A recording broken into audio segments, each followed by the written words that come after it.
Good morning, church. Good morning, church.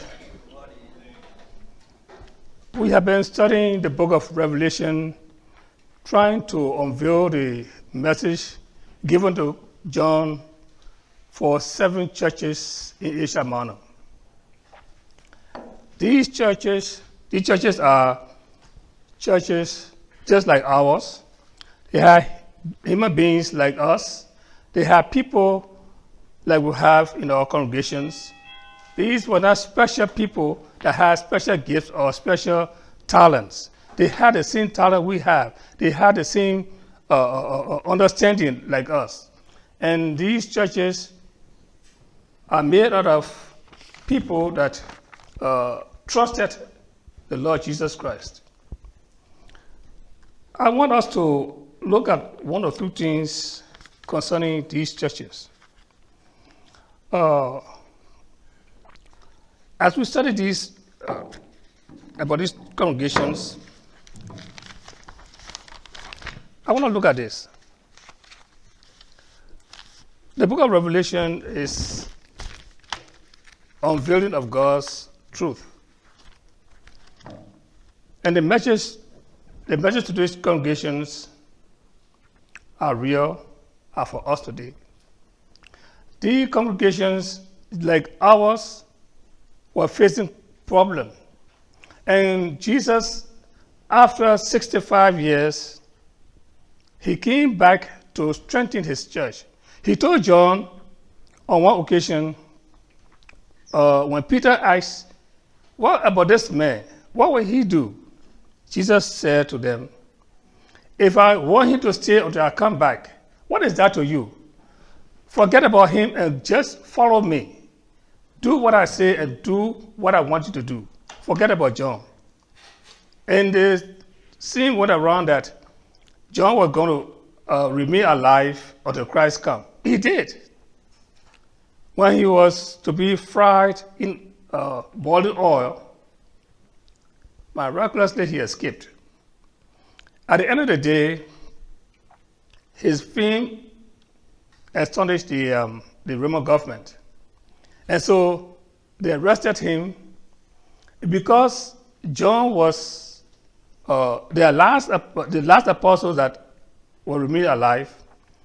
He was banished on the island because they tried to fry him and he escaped that frying. It's like you want to fry fish. When you put it in the oil and the fish did not fry, it remained raw, just as he put it there. That's what happened to John. So since they could not fry him, they sent him on the island to break rocks for the rest of his life. And it was on this island that Christ met him. And meeting him there, he gave him a message for all of us today. There have been 7 periods of church history. And the churches that Christ wrote to are a representation of all the churches that exist today. You have a combination of both in your area, or you have one particular one in your area. But my last question would be to you is, which church are you? We're going to go through the churches and see which one fits you. We had the church of Ephesus. This church had all the best teachers. They had all the best evangelists. They had put everything in place. They had evangelism team. They had the visitation committees. They had all the committees you can think about in a growing church. They were one of the most powerful churches in that area because through this Ephesus church or Ephesian church came 6 other congregations which are mentioned in this book because Acts chapter 19 says when Paul preached in Ephesus, the teaching or those that went to that gospel meeting or to that preaching, they carried the gospel from place to place. And it could have been that one of these people established the church in Smyrna, in Pergamum, in Thyatira, in Sardis, Philadelphia, and Laodicea. And these churches grew to the point that they felt they wanting to have leadership. And most of them had, all of them had leaders. And we saw some of the leaders being killed. We saw the leaders being persecuted, some of them being burned to the stake, especially in Ephesus. We saw Polycarp, one of the bishops, was burned to the stake, and he left us a memorable statement. 86 years I have served this man, my Jesus. How can I deny him today? What is your testimony? We have this church, but with all the things they had, they put all these things in place, but they forgot something. They forgot their first love they started with. The way it started, it did not continue that way. And Jesus Christ, who knows the mind of each Christian, had to rebuke them for this. And he said, you have done all these things, but I have one thing against you. You have left your first love. Go back and correct that love.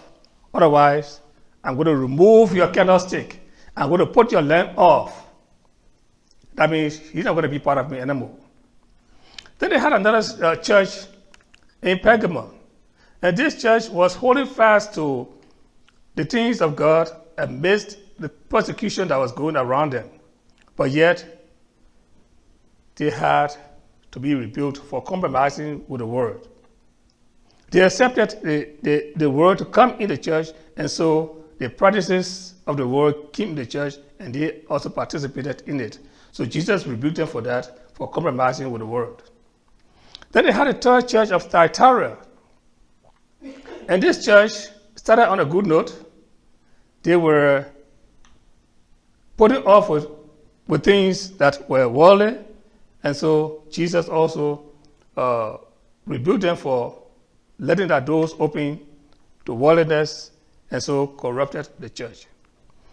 And they had a fourth church of Sardis. Sardis, Jesus didn't say nothing good about them. This is the spiritually dead church. He had nothing good to say about. The church in Sardis thought they were strong, but yet Jesus said, oh, you are weak. Because when you think you're strong, to God you are weak, because you allow other things to overshadow you. We have the seventh church, which is the church of Laodicea. Laodicea was the church Jesus said he will spit out of his mouth, because they were not hot, neither were they cold. They were not doing anything that would bring praise to God. All they were doing was doing their own things. Why were they doing their own things? Because Christ's word was not rooted in them. We'll see in a moment. The next, Laodicea will be the last church we're going to study before the close of this Bible studies. But we're not going to go into that today. We are going to concentrate on the church in Philadelphia, which is the sixth in the episode. In the seven churches that are represented here, they represent the seven periods of church history. These periods were already discussed at the beginning of the church existence. Ephesus started from 30 AD. The period started from 30 AD to 100 AD or 95 AD. This church, they say, was legalistic because it put everything in place. It had its leadership in place. It had the evangelism in place. They had everything in place, but because of these stringent measures they were taking, they forgot where they started. So Christ had rebuke for them. And this period lasted from 30 AD to 95 or 100 AD. This church was concerned with doctrine and organization. And the period in doing this, they forgot their first love. The church of Smyrna, 480 to 312 AD. This church was persecuted because of the stand they had for Christ. They had this stand because they trusted that Christ was the only Lord and the only God they would follow. When persecution came, they were told that God, through John, told them, do not worry about those things that are going to happen to you, because the government is going to put some of you in prison. The devil is going to put some of you in prison, and you're going to be in prison for 10 days. Do not think of those things, because I am here and I'm going to strengthen you. From Smyrna, he went to Pergamon. From 312 to 590 AD, this was the liberal church. Because of this liberalism,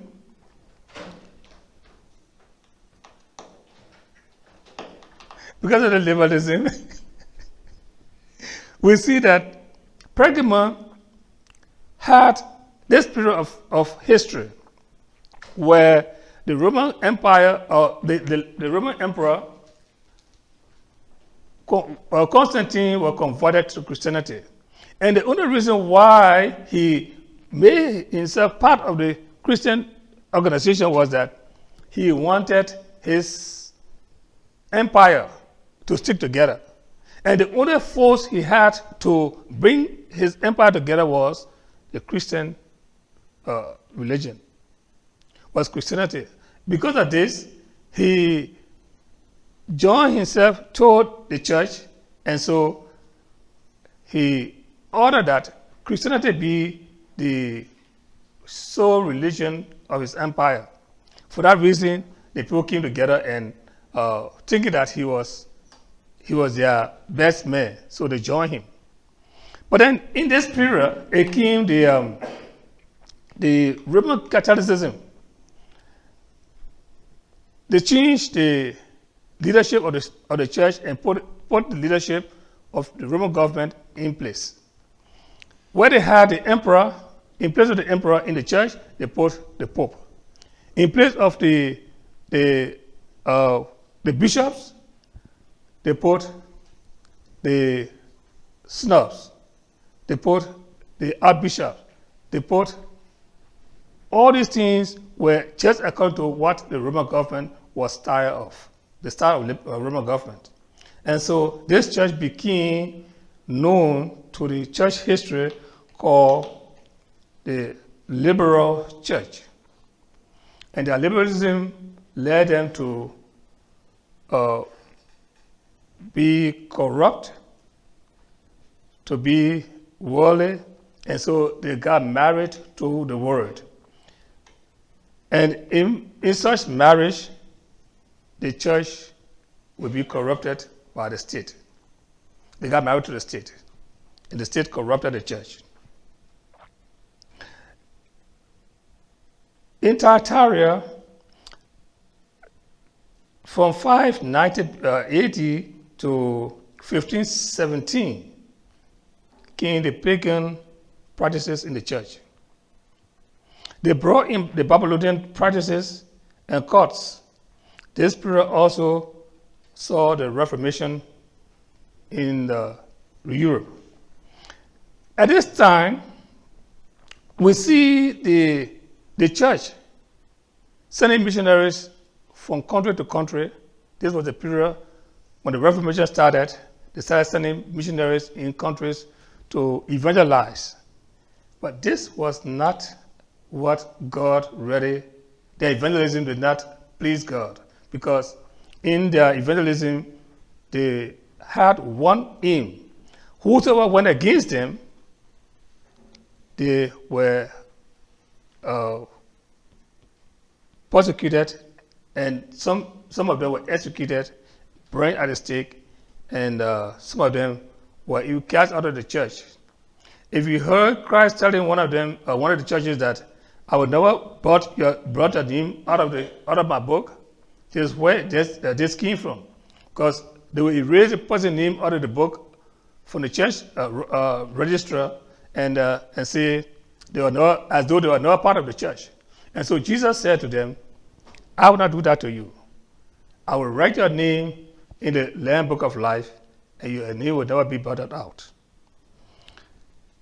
We have the direct opposite of this church, which was the church in Sardis.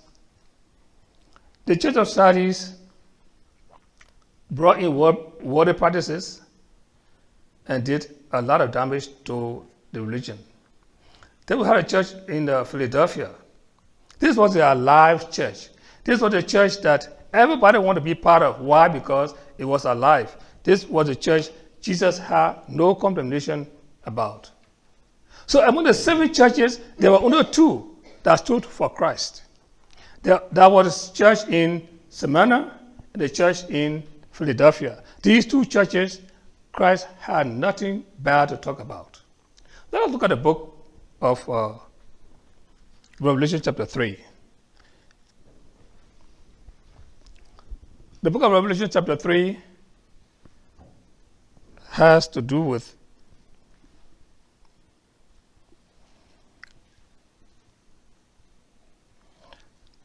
Revelation has to do with to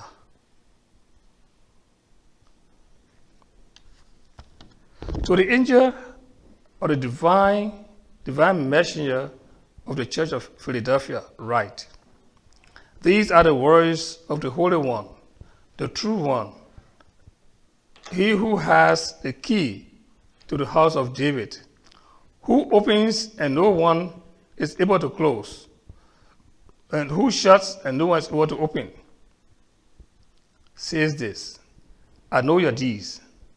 See, I have set before you an open door, which no one is able to shut.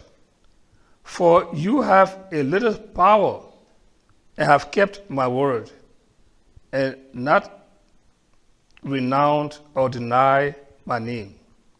Take note, I will make those of the synagogue of Satan, who say they are Jews but are not, but liars, I will make them come and bow down at your knee, at your feet, and make them know without any doubt that I have loved you, because you have kept my word and my endurance.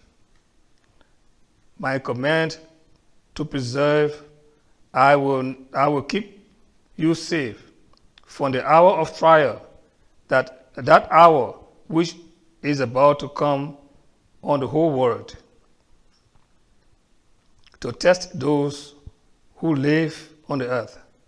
I am coming quickly. Hold tight to what you have, so that no one will take your crown. Leading to you, announce the faith. He who overcomes the world through believing that Jesus Christ is the Son of God, I will make him a pillar in the temple of my God.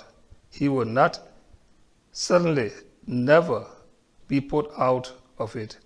And I will write on him the name of my God and the name of the city of my God, and the new name, the new Jerusalem, which descends out of heaven from my God, and my new name.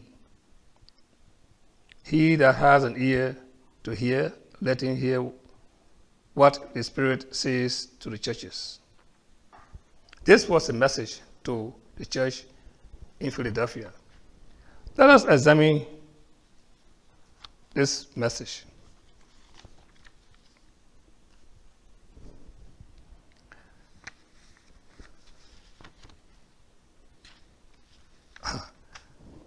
Hardly people are critical of things, and sometimes if you look at what Jesus said to this church, you will see that there's a progression in this thing, in this place. Philadelphia was some 30 miles away from Sardis. But this city was founded by Eumenes for his brother Attalus, for his loyalty to his brother. This city was good in agriculture. They had agricultural mind, or they lived on agriculture.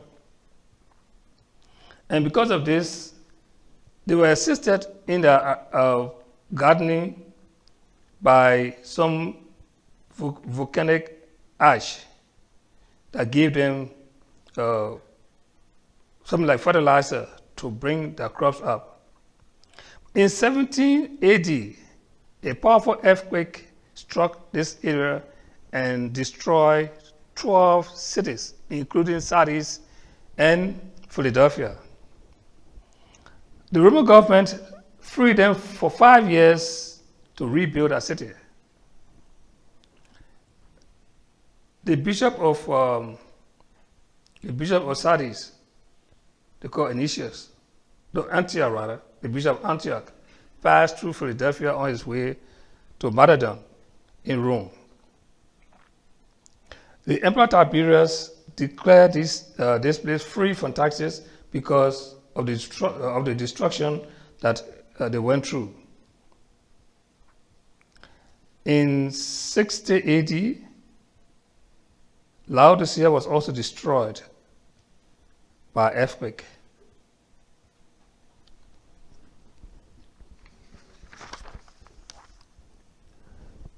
Let's look at the letter itself. Look at the introduction of the letter. Jesus described himself. This time, the description of Jesus did not come from the description he had for the other 5 churches.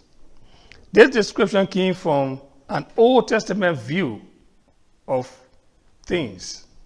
If you look at the first chapter, the first 5 introduction to these 5 churches came from the first chapter of the book of Revelation.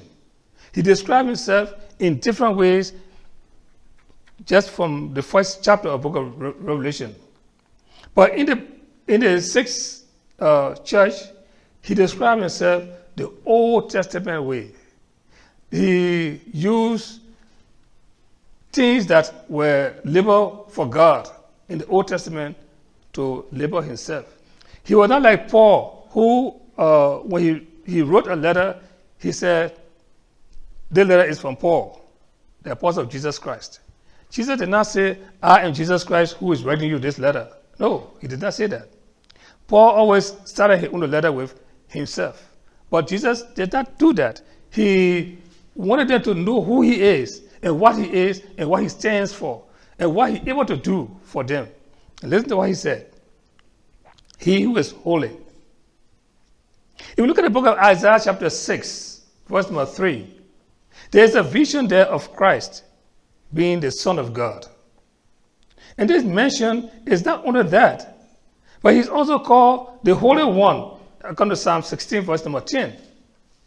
He that is holy, and that holy child, according to John chapter 6, verse number 69. You remember in Mark 1:24.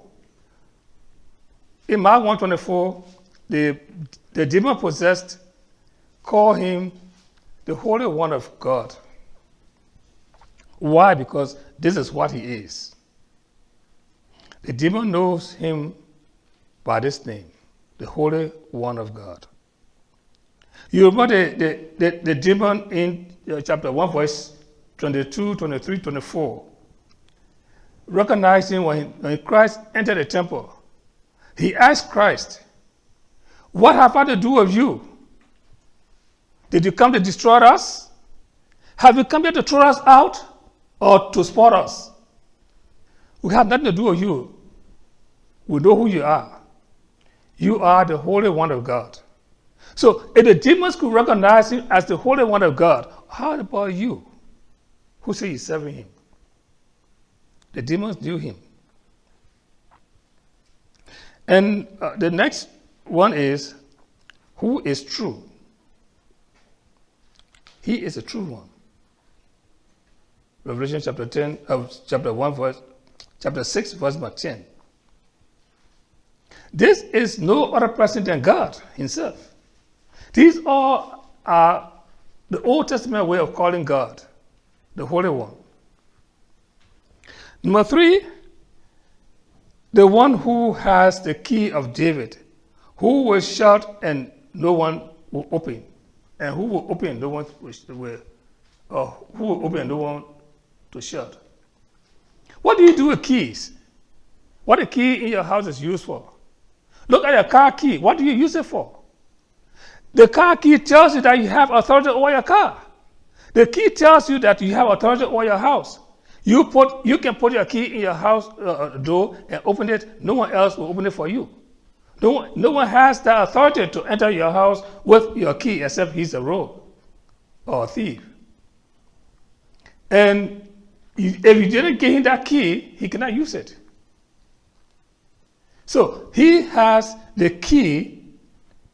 He can open any door and close any door. What door was he opening for the church in Philadelphia? It could be the door of evangelism. It could be the door of prosperity.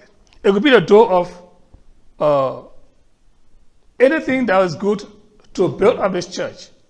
But he had an open door for them. You have an open door in heaven. Your door could be for the blessing that God has for you. It could be what God has set for you to receive. That's your door. And the church in Philadelphia had this door open to them. And Jesus said, I have the key of David, which has the authority. And he being the Messiah or the anointed one, according to Isaiah chapter 22, verses 22, he is the Messiah, the anointed one, who is able to set you free. And when he opens a door for you, no one else can shut that door. And in this light, we see a story in Isaiah 22, verse 22, or Isaiah 22, about Jehoiakim, who was the treasure or the treasure of King Hezekiah. He had a key to open his treasure doors, and whosoever he gave that entrance to or allow in that place, no one will stop him. So if Christ gave you the key, you are blessed indeed.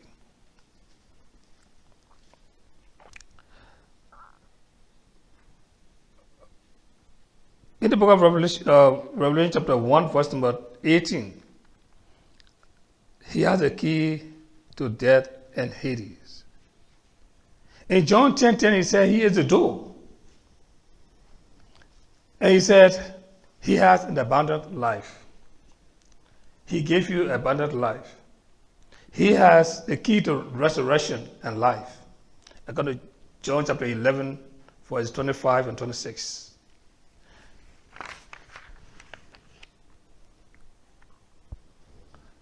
He said, I put before you an open door. I have opened the kingdom of heaven to you. You have complete access to heaven. No one can scare you away from this. This shows the greatness of Christ. Nothing bad is said about this church in Philadelphia.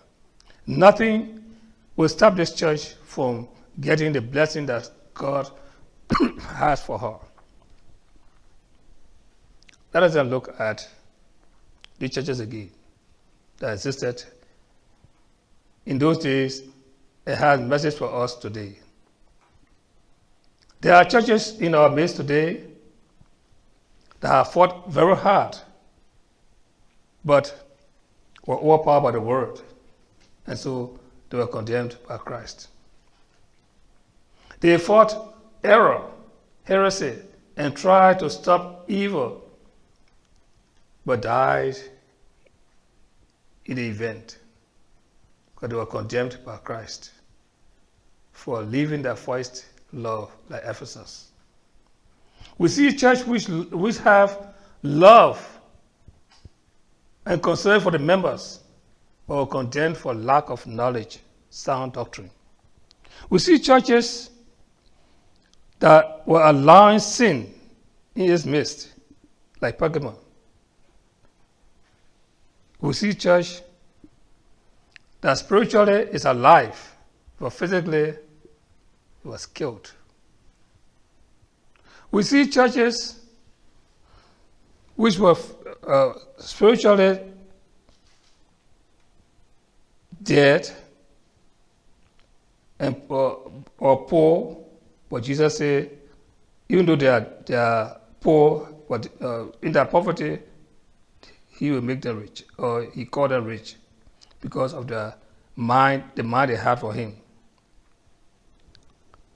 The last church, we thought it was rich, but Jesus said they were poor.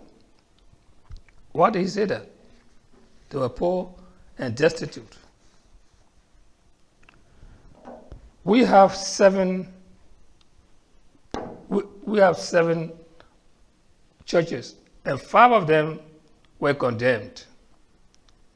If you took a test of 7 questions and you have 5 of them wrong, where will you stand in the midst of the correction? You have only 2 correct of the 7 questions. Do you stand a chance of passing? No. So examine yourselves today and see which of these churches you are. When it comes to church, it's not the building you worship in, it is the members that you are. The saved ones, the ones that come to worship, you are the church. If you call yourself the church of Christ, the church that Christ died for, which church are you? Are you the church of Ephesus, who put everything in place, but yet Christ said, because they left their first love, so he condemned them, and even threatened them? Or the church in Smyrna. Smyrna was the church that was persecuted, but amidst that persecution, they did not give up Christ. They stood by him. They stood and did everything he wanted them to do, and that church was never condemned by Christ. They stood firm and did not let worldliness to enter the church. They try hard to keep worldliness out of their midst. Look at Pergamum. They did all they could, but yet they allowed the word to come in their midst, and they compromised with the word, and so they became corrupt because of that compromising with the word. They became corrupt. So Christ condemned them. Then came the church of Thyatira. This church did not just open that door to the word. They even embraced the word and make up with the word. They rubbed shoulder with the word. They became part of the word. The word became part of them. And so they were condemned. Then came the church of Sardis. Sardis, Christ looked at them and said, look, you think you are alive, but you are dead. You have the name of being alive, but you are dead. You got nothing to show my Father that you are standing for me. When the word comes, you embrace the word. When sin comes, you embrace the sin. When it comes to lying, you lie more than the people that are outside. When it comes to stealing, you steal more than the people that are outside. Who are you? Are you part of God? Say, my Father will not like you because he's holy. And the way he introduced himself to Philadelphia, the one who is holy. God is holy. And he said, be you holy, for I am holy.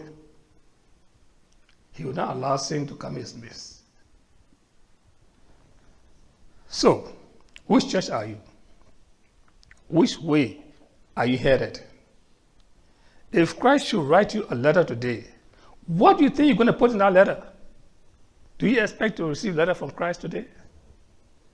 if he is to write you, what will be in that letter for you as a compliment? Would it be a compliment or condemnation?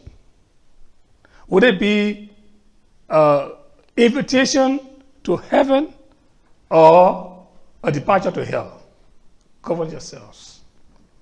Think of that for a moment. Think of this for a moment.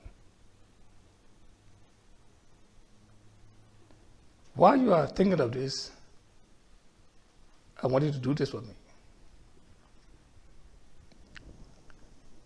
We have studied 6 churches already. Among these 6 churches, we see that Philadelphia represents the Reformation Church, which sent out missionaries around the world and tried to evangelize the world for Christ. And we see Philadelphia as being part of the setup that brought the church back to life. But the church that you and I, the period of church history that you and I represent today, is actually the church in Laodicea. We'll come to know that the next time I speak to you, by the grace of God, Sunday after next. If all goes well, and everything remains constant, Sunday after next, we'll be talking about the last church. And at that time, you come to know which church history we are in. Because you come to see the reason why we are in the church of Laodicea. You come to see the mega churches. You come to see how big some of the churches are. You come to see what they do to make them big. You come to see how they became so big. You come to see what they do in that midst that are not really practiced in the Bible. So if you are here this afternoon and you form part of this message, you want to get a compliment for Christ, this is the time to make your life right with God. As we stand and sing our song of invitation. 655.